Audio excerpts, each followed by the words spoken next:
Hello everyone, welcome to episode 17 of Last Minute FPL. This is the Gameweek 17 podcast. Hi Vikas, how are you? Doing well. What about you? Good. Approaching halfway mark of the season already. No more excuses of early season, too early in the season. I think now the table's taking shape and we're kind of getting insight into who's going to be there towards the end of the season, fighting for the title and who's there at the relegation spots and trying to scrape it out. It's really taking shape here. I think it might also be time for some managerial sackings as is happening in the Premier League as well. But I think like the next few weeks, a lot can change because I think, yeah, in the next 2 weeks, we have like 4 or 5 game weeks till we get into Jan. So, good chance to gain a lot of points or the other way around again. Okay, let's start with the mini league standings this time. Yeah, I think the three of us, the three teams on this podcast are like quite spaced out now. There's about 100 points between me and the AI, and about 100 points between you and me also. Yeah, it's really taken shape, and the AI team is quite comfortably first, but Conte Kante is putting up a stiff fight. Yeah, surprising that Tarun was at 46 points, and I think he can blame Ait Nori with the -2. I think we expected this to be a high scoring week overall, and I think just looking at the scores across the teams this week, it's not as high scoring as what we thought it would be. Yeah, relatively average week. I think not too many gains or losses. Most managers are in that 45 to 55 point range. So you didn't gain or lose too much. But yeah, like Conte Kante with above 60 score, doing really well. And yeah, a bunch of unfortunate events like Ait Nouri getting sent off after the final whistle, which is a very rare occurrence. And like Fabianski getting 90th minute clean sheet loss, and I think Semenyo also hit the post yesterday. Bunch of things that could have gone either way, but overall fairly non-eventful week. Hmm. Yeah, I think we have to mention that like Salah, Palmer, Saka, Haaland, and maybe Salah we can count as like getting a return, but Salah, Palmer, Saka, Haaland all blanked. Salah maybe just like that single return, but not great, which was very unusual. You don't expect for all four of these players to not get anything, Yeah, and or not get anything. I think that's what basically led to the non-swingy game week. Usually it's the captaincy that's been swinging it. Palmer though getting a late bonus point, so it didn't really make too much of a difference who you captained this week. Mhm. Yeah, and I think yeah, like even for if you look at the three teams, like I got 48, and you got around 50, and AI team got 56. So not too much difference there as well. Yeah, agree. I think there were a few really good fixtures and good results, but not much we got out of them. For example, the Spurs game was final, and those with Solanke just got one return. That could have been much more, which could have really dragged some of the teams with Solanke still hanging about to Yeah, much better, much bigger green arrows. Um, just one of those weeks. yeah, and yeah, we will go into the previous game week matches and talk about it. But just one last point on the overall ranks. Yeah, I'm back in the extra digits. I have a 7 digit rank again, just about 1,600,000. But not like when you break into the top million, you think okay, from now you'll kick on, but you forget that there are some more red arrows along the way to keep the ride going.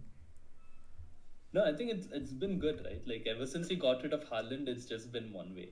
Uh, he's been the curse of the season, really, and I think also some of your other selections have come good over the last few weeks, Yeah, I think overall it's especially been with the Arsenal defense, which has really worked out this time. I was a little bit skeptical given the early season, but it's really worked out having double Arsenal defense now. yeah. I think that's where the Haaland money basically went into also, like allowing you to have that premium defense. But yeah, let's look at the previous game week matches and we'll talk a bit more about it. Yeah, very interesting games, a lot of high scoring games. Didn't necessarily translate to FPL points. But maybe I'll start with the United game. After a long time, a good result against a big team. I think it was the first away win against a top six team in the league in about 3 years. So yeah, I think Amorim really has Pep's number. It seems like, and Pep also going through a really rough phase. Like they were leading till the 88th minute, and then two late goals. And then Bruno once again doing really well. He missed a great chance before the penalty, and then Ahmad, like he's looking excellent. Like his goal was very well taken, and he won the penalty as well. A lot of Do you managers. think he needs a spot in the team, or will he get rotated with Garnacho and like make it out of the team, or does he look like a favorite of this manager? I think at this point, like he is a good bet at his price. Also, he's very low priced. He's around 5 million, and he does seem to have that spot nailed, especially because Garnacho and Rashford weren't even in the squad against City. He said something about the way they were training. So, but yeah, I think it's okay to wait for a couple of weeks and watch still. Like I don't know if that's the real upside moves. Like if you're I wouldn't get rid of say Morgan Rogers. They still have good fixtures, or maybe someone like Semenyo if you're tired of seeing him blank. That's exactly the transfer that I was thinking of, Yeah, like going from Semenyo to Ahmad, because Semenyo he also came up with a slight injury. yeah. Not sure how serious it is. It's not been doing well, honestly, over the last few weeks, and Ahmad seems like a very interesting option at a similar price point. Yeah, I think the only thing is like he could just be the next big shiny toy, like because Semenyo also he hit the post, he almost got another return. Like he could have had a double-digit haul on another day. But yeah, I think if you have a spare transfer and like there's no other upside moves to make, it is a punt that you can go for. And I know a lot of United fans are going for him, and his price is also expected to I rise. mean, the Yeah. form is undeniable. It's 7 returns in the last 6 games. It's Yeah. undeniable, and at that price point of 5, that if he's going to keep his place with United's fixtures becoming a bit easier, I'm strongly considering him. Maybe Bournemouth is a tough game. Like we saw that over the last few weeks that they're not an easy team to play against. Maybe after Bournemouth, and I think I will be probably getting him in for Semenyo if he keeps his spot. Yeah, I agree with you. I think that there's no reason to not go for him, but it's just that spare transfer that I'm thinking of. And like it feels like a sideway move still. Like there is a lot of unreliability at that price point. And United also has a League Cup fixture coming up. And with the fixture crunch, there could be rotation, especially because Amarim basically has just one team to play. Like he doesn't have a team A and team B. So I wouldn't be surprised to see him rotated. And even if he has a couple of price rises, he'll still be cheap. That's my thinking, mainly because in the forward line there are a lot of issues that managers are facing as well, with Cunha out and like Solanke not doing so well, and even in defense like people have Ait Nouri who's suspended. So there are some other upside moves I feel, but yeah, if he's not a bad option at all. Agree. Moving forward, I could talk briefly about the early kickoff on Saturday, the Liverpool Fulham game. Um, so this is a very interesting game. It was a really, really high tempo game. Thought Fulham played really well. They're so impressive. And one of the single standout player for me was Anthony Robinson, because both from a defensive perspective and an attacking perspective, he was excellent. He might even, I seriously think he might be one of the best in the league in terms of left backs. Um, he was bombing forward on every single opportunity, getting crosses, and he got 2 assists. Could have got more. He was very dangerous. And given how we'll probably go to the fixtures a bit later, but given Fulham's easier set of fixtures coming up, you'll see. But I think it's a really, really strong option going forward. Yeah, fully agree with you. And Fulham's fixtures look great. Next 5-6 games are really good. They play 3 games out of the next 4 at home, and starting with Southampton at home, great fixture. So that I still have Jimenez. The only concern is whether he'll be rotated with the fixture crunch. But yeah, Robinson's looking great, and I think he's a very logical move from Ait Nouri, especially with his red card. What about Liverpool? How did they look? Liverpool were very good. I thought they were still they played a really strong game. They got a red card and they still managed to kind of hold on and put Fulham under kind of like a lot of pressure towards the end, last 40 minutes. Um, Salah missed a few chances, which is pretty unusual, but I think like it's impossible to expect someone to keep converting. Um, but otherwise, I think this was a really strong game for Liverpool. They still look very impressive, uh, and it's just a bit of bad luck with that red card. Otherwise, they would have probably won this game. Yeah, I think a bunch of good results for you as a Chelsea fan, because Arsenal also drew 0-0. Saka missed, like Saka really should have had a return at least, but the double defense, or some people even have the triple defense, and that's really been paying off. I think they've conceded like 2 xg in the last 6 games, which is an unreal stat, and the next few fixtures look great too. I wouldn't be surprised if they kept, say, 3 clean sheets in the next 6. They still have a bunch of good fixtures left. Yeah. I think we'll briefly touch upon the Newcastle Leicester as well. 4-0. Hall getting 2 assists, finally getting a few points on the board. I think without Hall's Hall, this would have been a pretty terrible week for me. 15 points is massive in a 50-point game week for me. So really pleased about that.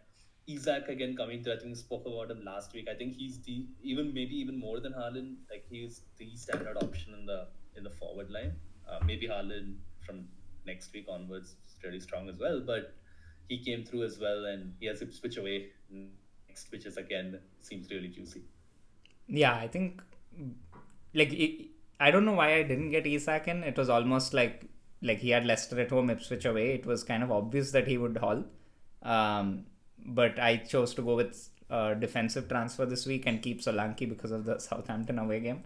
And like speaking of the Newcastle and Spurs game, there's a bit of a controversy with Hall getting his assist, because there was that awkward cross where it didn't seem like it went for the intended target. And then Maddison tweeted about it because he didn't get the assist for his pass against Southampton. And then FPL went and gave him the assist later in the week. So, yeah, pretty funny. And again, a lot of changes in points on the last game week, on the last match day. So, yeah. And Spurs also looking really hot and cold. You don't know what to expect from them. They were 5-0 up within the first half. It reminded me of those 9-0 losses that Southampton have had. But yeah, Solanke doing absolutely nothing with just 1 assist. Maddison's looking great though, 15 points.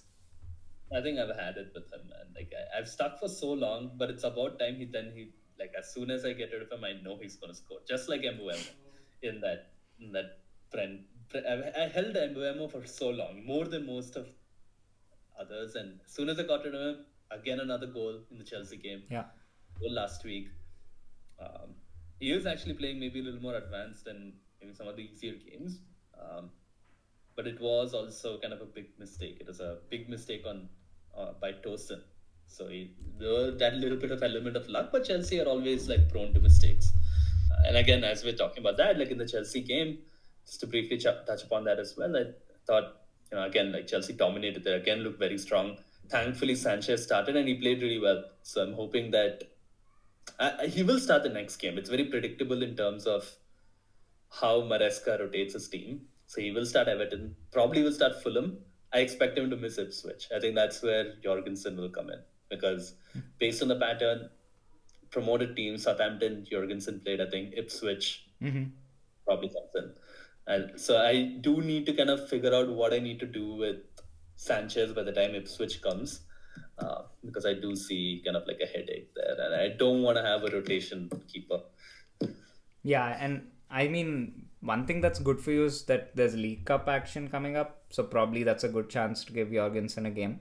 So maybe Sanchez can keep his spot a bit longer. But I think there are a bunch of Chelsea players who could be rotation risk, like primarily Jackson as well, because once they start playing those 4 fixtures that happen in a span of 10 or 12 days, he's someone who potentially could be rotated too. And I think we have to touch upon Enzo Fernandez again. Similar to Ahmad, 7 returns in the last 6 That's games. incredible. Yeah. Again, played really high up. He was attacking the box along with Mark Cucurella. So I mean, Cucurella, he got a red card. I don't know what he did towards the end of the Yeah. game, but he got sent off. But when he's back, I think he's again a really good option because he's popping up in really advanced positions, and Gusto as well, and they keep switching it around. I still don't think then again Chelsea's defense is really good, so he's again just hoping for attacking returns, and maybe there are better players to go with. Uh, but yeah, Cucurella is very advanced. Enzo is very advanced. Palmer was deeper. Palmer played, like an 8 almost, and Enzo was like a 10. Um, and Palmer was getting man marked quite a bit. So I think like a lot of the focus on Palmer, just as in the other weeks, is freeing up Enzo, and he still remains a really really good option. Yeah, I think big week for post final whistle red cards, like both Kukurea and I think even Ait Nouri got a red card after the final whistle. And yeah, I think we should touch upon the Wolves Ipswich game as well because a lot of managers owned Cunha as well. And of course, he got the return and he got the 9 points, but he got into a scuffle after the game. And he was charged by the Premier League, I think, just a few hours ago. And Wolves have till Thursday to respond. So maybe they'll appeal it because they're playing Leicester this weekend and they'll probably want him to play that game at the risk of getting banned for more games later. But yeah, it doesn't look good for him because I think he clearly elbowed and even like took off the glasses of one of the Ipswich staff. So it's just a question of when that ban will be. So yeah, I think that's something to keep an eye on. Mm-hmm. And I think one more thing to touch upon is Sar in the Crystal Palace game, 17-point return. I think he's looking great, and Eze is not even on penalties. He's not on corners. Probably Sar is the player to go for in the Palace midfield once the fixtures ease up. Yeah, and they are easing up in a few weeks, so definitely one to watch. Cool. Yeah, and we didn't really touch upon on City though. Like, I mean, other than Haaland, now the fixtures are turning. Like, game week 18 was what we had earmarked as the fixtures turning. Do you still see them as, because they're clearly down in the dumps? Like, this is an insane stretch of bad luck or bad play. And because against United, it was almost like they were 1-0 up until the 88th minute. And it's almost like they just aren't destined to win this year. Do you still feel like Haaland is the high ceiling pick in the next few game weeks?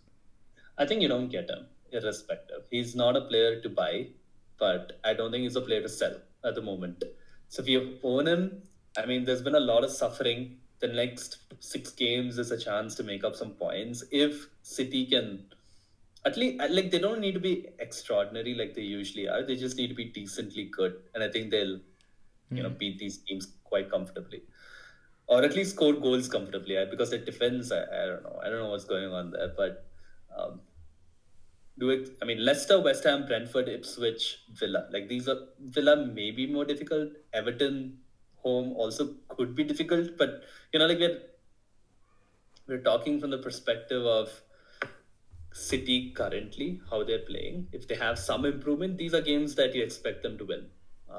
And Leicester, West Ham, Brentford, Ipswich, definitely you expect them to score a bunch of goals. So I think don't sell, but don't buy. That's how I think of Haaland. And defense, you just like don't even come near City's defense.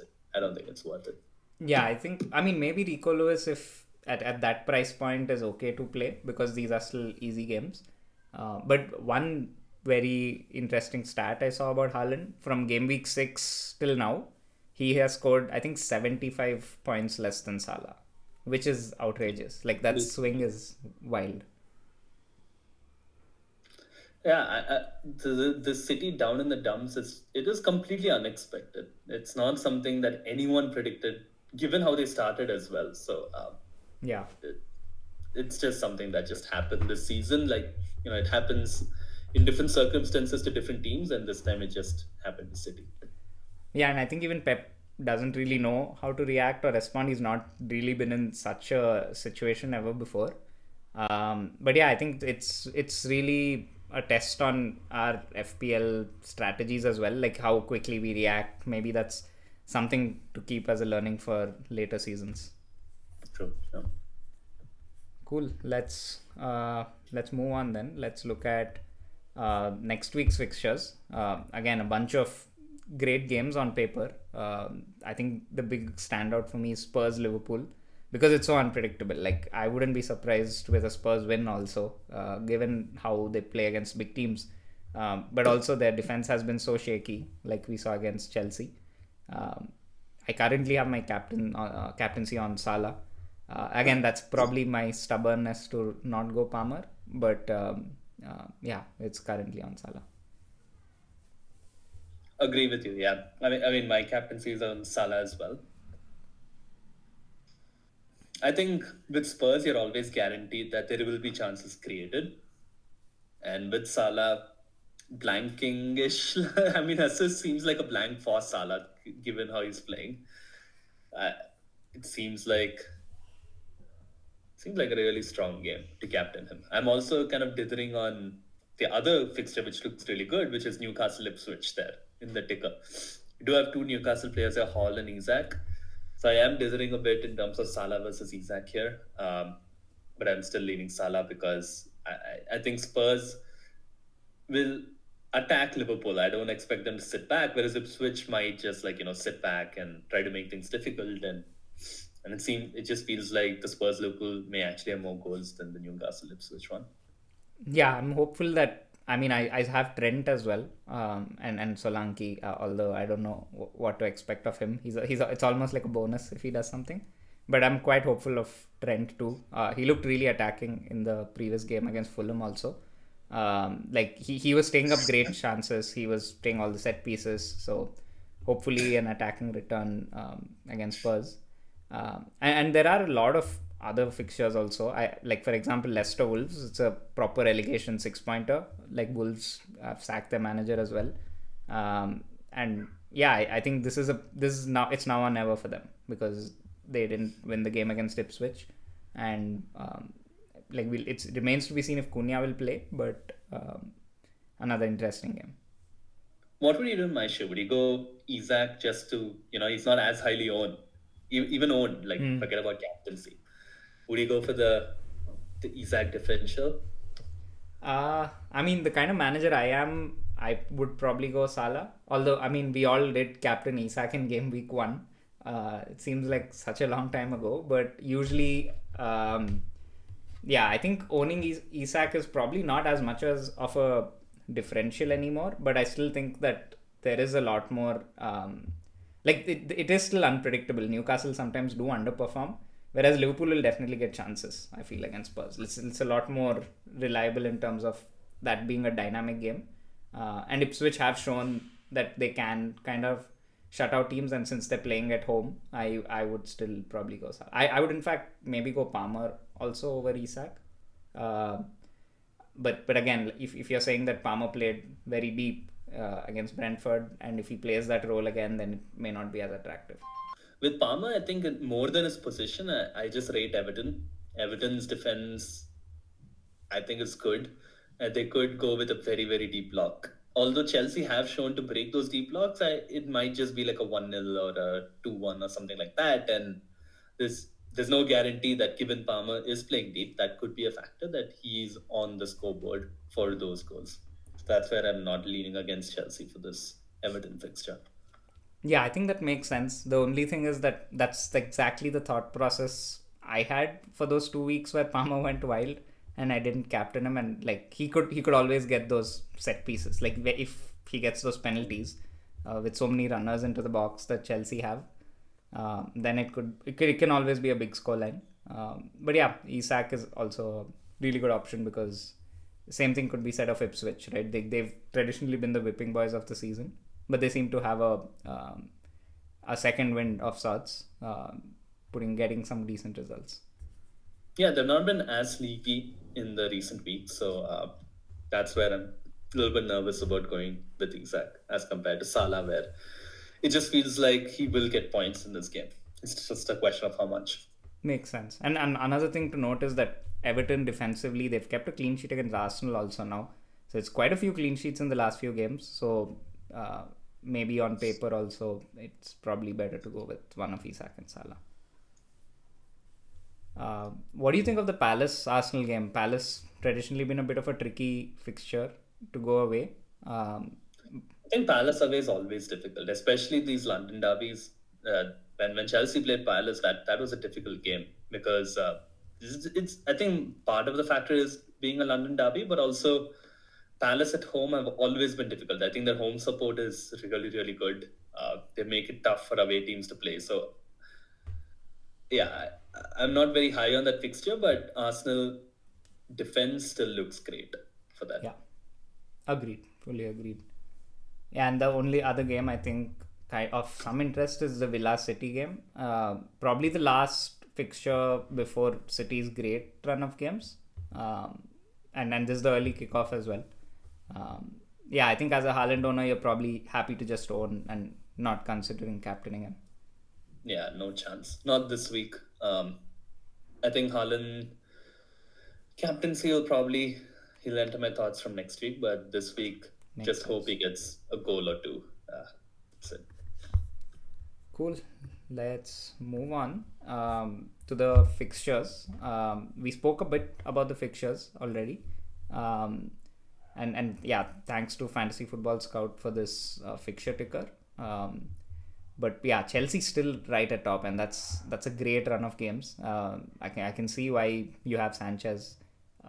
All of these games can easily see clean sheets for them. Yeah, I just wish he keeps a spot because I thought he's the most rotation proof in the Premier League because I expect Colville to get rotated because they're okay now.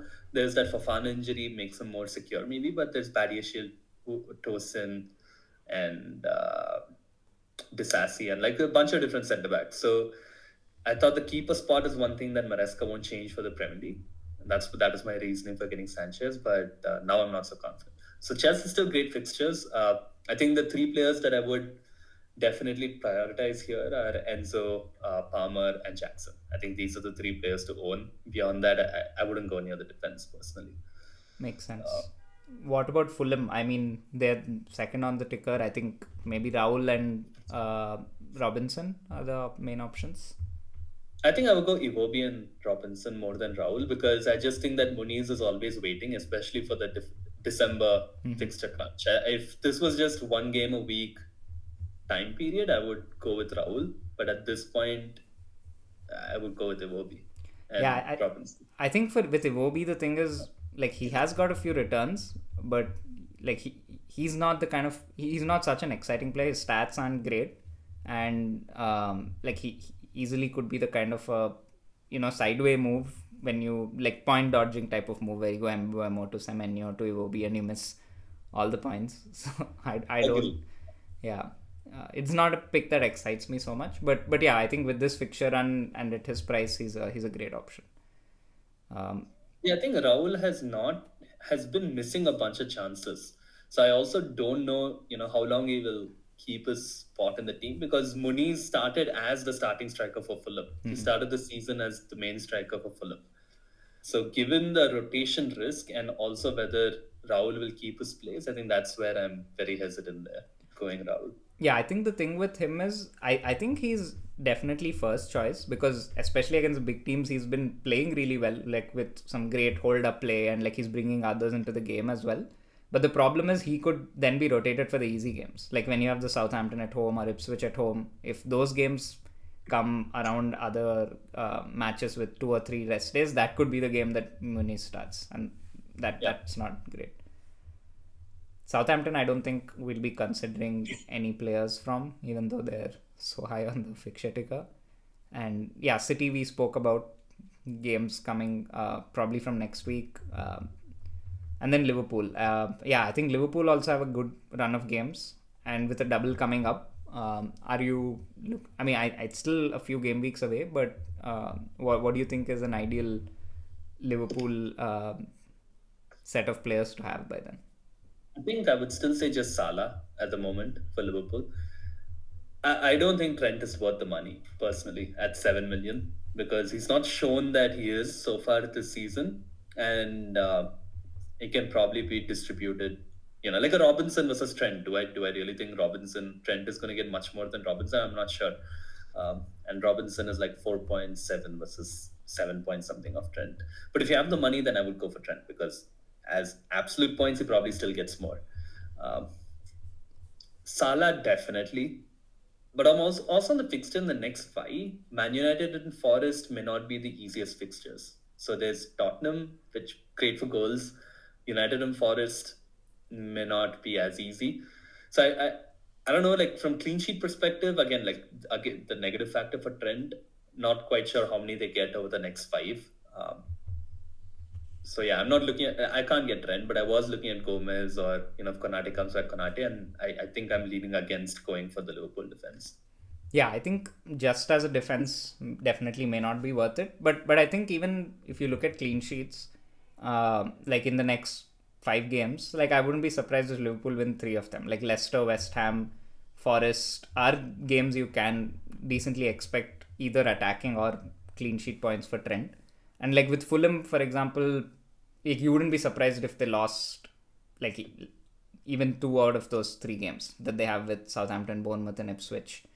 Is just unpredictable in that way. So yeah, there is a premium that you're paying for Trent because of what he's done in the past. But I'm hoping that with both attacking returns and clean sheet possibility and Liverpool's general defensive stats, I'm hoping that that extra money is worth it. Agree. Yeah.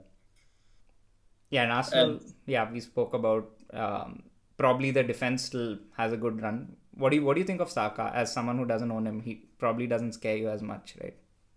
no, 10.5 is a lot of money. I think he's a great player to own, like with that Haaland funds, but otherwise, he scares me a bit. I think he'll probably get something against Palace and Ipswich, maybe Brentford as well, but Brentford away is tough. But he's not. People are not going to captain him. Maybe against Ipswich, might be a captaincy, but then Salah is Leicester. So I don't know how many people are going to captain him. So the damage limitation wise, I'm not as worried with Saka. And he's also, he plays a little bit wider. He doesn't play as central and goes into those central positions as much. But he's still a great player. Like he will get goals like over the next 3, 4 for sure. Makes sense. Yeah, and I think with United, it's probably just Bruno and Ahmad still for me. I don't think I would go near any of the defenders still. They Are have the looked. defenders still not set? Like, are there any nailed defenders for United? I mean, they have looked a bit more solid, and I think Mazraoui is still probably the pick of the bunch for me. And I mean, they do look a little bit more structured and solid, but I don't see them keeping too many clean sheets.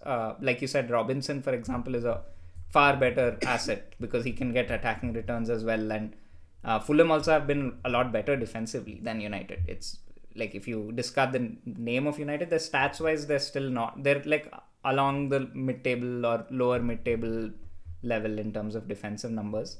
And then Bournemouth and Newcastle aren't really easy games either. And those are their upcoming home games. And they have Liverpool away coming up as well. So I don't see it being much of a attractive option. But Newcastle still is next on the ticker. I think the next 4 5 games are good from an attacking point of view. At least 4 of them you'd expect to see a lot of goals. Agree. Yeah. I think Hall probably is not going to be useful for much longer, but Isaac still remains like a strong option. Yeah. Anyone else in Newcastle? I think about Gordon, like, maybe to cover Isaac. Yeah, I think the AI team has both Gordon and Isak, and it's been going well. Gordon has been ticking over. He returned against Liverpool, and even in the previous game, he got an assist. But yeah, he is a little more expensive than some of the other mids in that range. But the AI team basically has Gordon instead of Saka, and that's actually been going pretty okay. Yeah. Any other players in the lower half of the difficulty that you feel are still worth keeping? Someone like Joao Pedro, for example. I think Joao Pedro is worth keeping. It's just 5.5, still on penalties, I think. So I'm not looking to get rid. The other team that entering my thoughts is Palace, and maybe even Forest, because Forest, a bunch of their difficult fixtures are out. Chris Wood did enter my thoughts in terms of moving from Solanke to Wood, because he's got like 10 goals or something this season. So he did enter my thoughts briefly.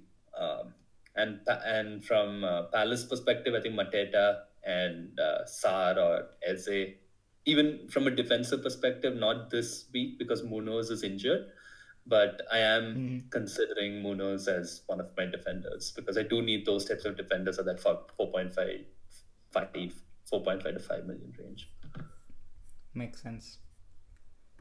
Cool. Let's then move on to our teams. We'll start with the AI team. The AI team has 2 free transfers this week. But team fairly looks decent. I think the person who's probably going to make way will be Brennan Johnson. But there's a lot of possible moves that it can make, especially we don't know if Cunha is going to play this week or not. And there's still quite a few days to the deadline, so I'll probably wait to see if Cunha's gonna play in the weekend's fixture. But the captaincy is with Salah, just ahead of Palmer. And I think the rest of the team also looks fairly good again, similar to last week. Yeah, still looks good. I think if Cunha's injured, who do you think the AI team will probably go with? So one of the, the highest rated forward is Haaland again, but definitely not. It's not gonna be in the optimal solve. But he is like rising through the ranks. He's rated above Saka again in the next 5 game weeks, which tells you that his good fixtures probably gonna be giving good projected points as well. Wissa is highly rated, but that's only for the next 2 game weeks.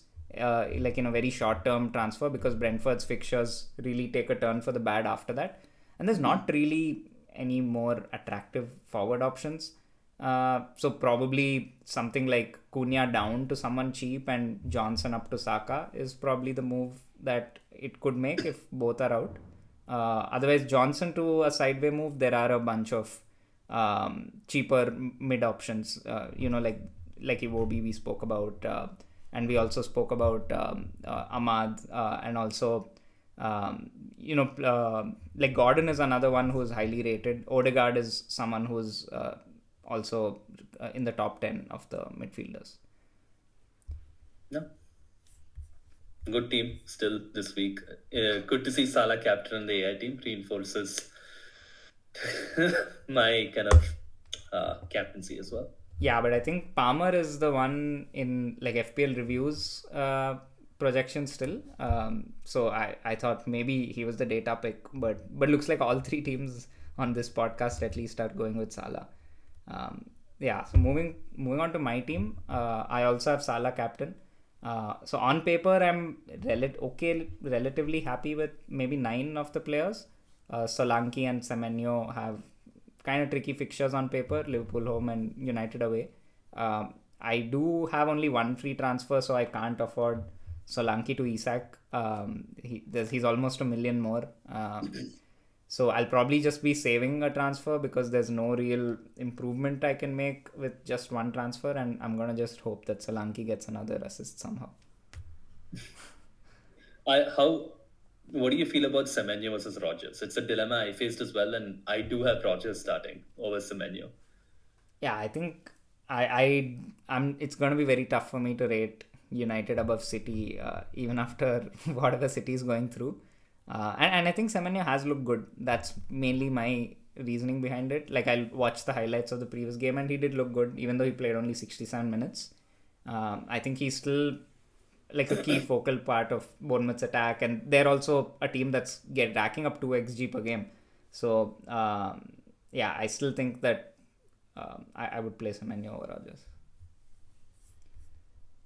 Okay. So defensive frailty is still with United and Bournemouth's attack essentially. Yeah, I mean, even if United's defense is not super frail, I think City is still a tough fixture for Villa. Like and Rodgers is also someone who's very unpredictable.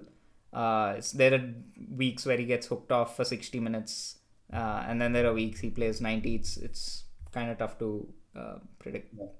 Are you set on the captaincy with Salah? Or are you going to dither still? And I think I'm fairly set. Like it's the Spurs fixture that's really excellent. Like the unpredictable nature of it is exciting. Like it could be a huge scoreline. Makes sense. Okay, let's move on to your team. I made two transfers. I did Solanke to Isaac and Aitnori to Robinson with my two free transfers. Um, Great moves. I'm pretty happy with those moves generally because I was looking at maybe downgrading Solanke and going for maybe an Arsenal defender instead of Robinson. But I just couldn't find a good forward, kind of like what he said, that it's just not a time where forwards have good fixtures, at least from a fixture perspective. Of course, you can go for a Wood or um, maybe even like a Visa, for example.